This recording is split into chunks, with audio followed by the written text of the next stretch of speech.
साथियों नमस्कार। मैं अभिषेक आपका करियर कैंपस के पॉकेट वीडियो सीरीज में एक बार फिर से स्वागत करता हूं। आज की ये पॉकेट वीडियो एयरफोर्स के मैथ के क्वेश्चंस पर आधारित है। इससे पहले हमने इस वीडियो सीरीज का 6 जो वीडियो है वो पहले कर रखा है। ये हमारा 7वां वीडियो है। आइए आज के सफर की शुरुआत करते हैं।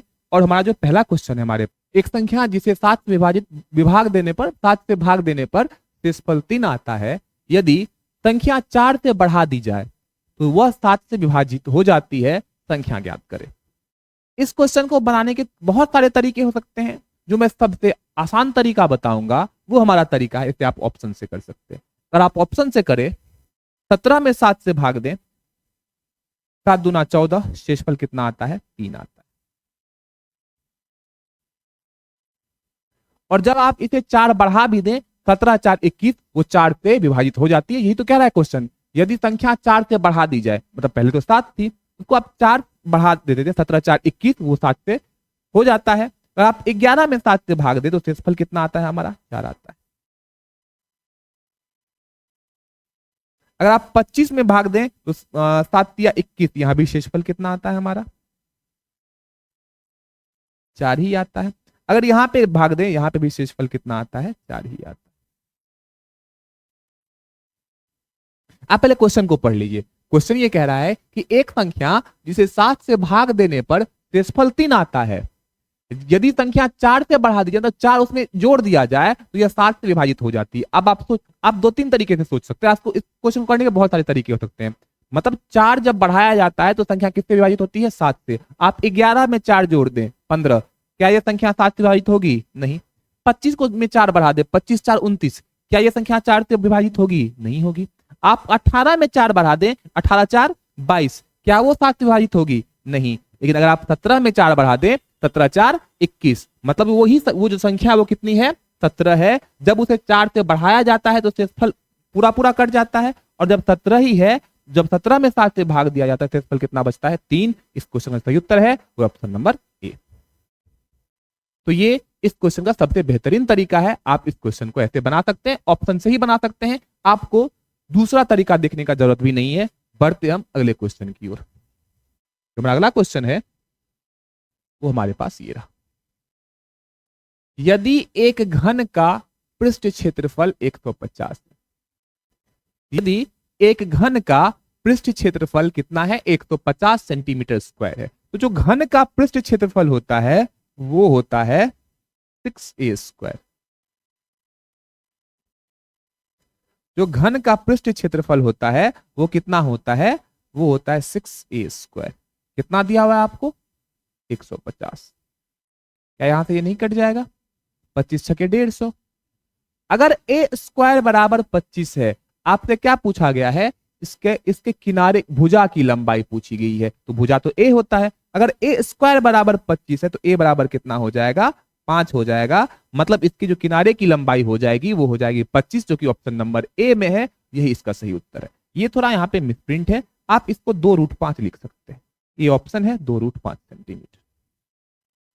तो हमारा जो सही उत्तर हो जाएगा वो हो जाएगा 5 सेंटीमीटर, क्योंकि √25 का मतलब भी 5 ही होता है। तो आप इसे चेंज कर सकते हैं, 2√5 लिख सकते हैं। इस क्वेश्चन का जो सही उत्तर हमारा हो जाएगा वो हो जाएगा 5 सेंटीमीटर। ये तो एक आसान सा हलवा सा क्वेश्चन था जो आप इसे आसानी से कर सकते हैं।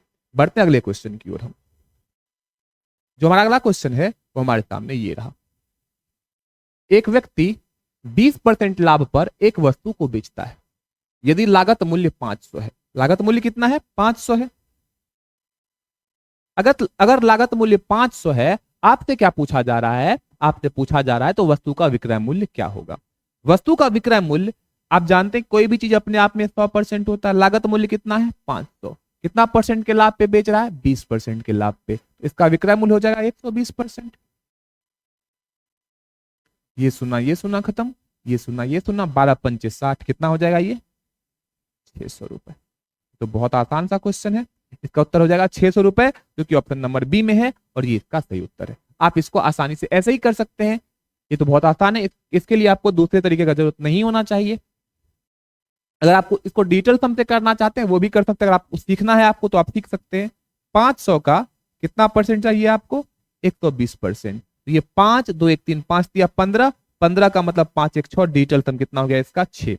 आप डिजिटल सम 6 ढूंढिएगा, ये 8 5 13 का मतलब 4 नहीं है, 6 ये दे रहा है, 5 5 10 का मतलब 1, 6 2 8, जो ऑप्शन 6 दे रहा है वो सिर्फ यही है, तो ये हमारा उत्तर हो जाएगा।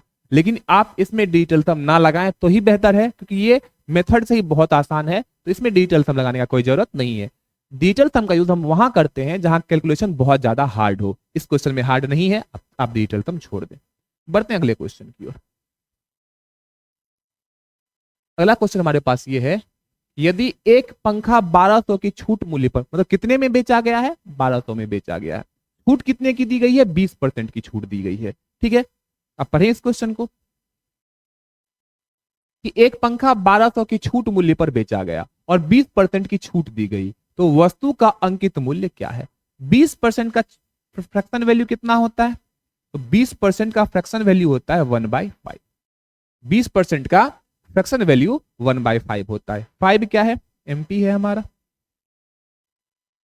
छूट दिया जाता है किस पे, अंकित मूल्य पे, तो नीचे में बेस होता है एमपी। आप एक कम में बेच रहे हैं, छूट दे रहे हैं एक का, तो बेचेंगे कितना में, 5 में से 1 गया, 4 में बेचेंगे। क्वेश्चन में आपसे यह कहा गया है कि आपने कितना में बेचा है, कितना में बेचा है इस चीज को, तो 1200 में बेचा है। अगर आपने इसे 1200 में बेचा है तो कितना गुना हो रहा है, ये 300 गुना हो रहा है। तो हमारा जो अंकित मूल्य है वो भी कितना गुना हो जाएगा, 300 गुना हो जाएगा। और 5 दिया 1500, इस क्वेश्चन का जो सही उत्तर है हमारा है वो हो जाएगा 1500, जो कि ऑप्शन नंबर बी है, और ये सही उत्तर है। आप दूसरे तरीके से भी कर सकते थे, आप ये भी कर सकते थे कि 20% का छूट दे रहा है, आप 80% में बेच रहे हैं, इसी 80% का वैल्यू दिया हुआ है आपको कितना, 1200, ये कितना गुना हो रहा है, ये 15 गुना हो रहा है। तो आपसे कोई भी चीज अपने आप में 100% है,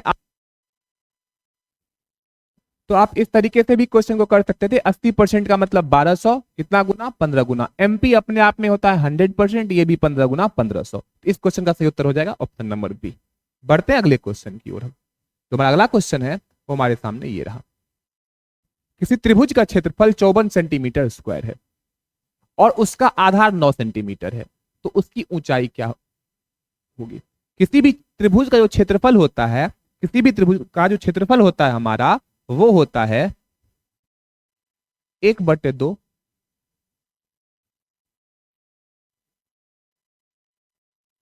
गुना आधार गुना ऊंचाई।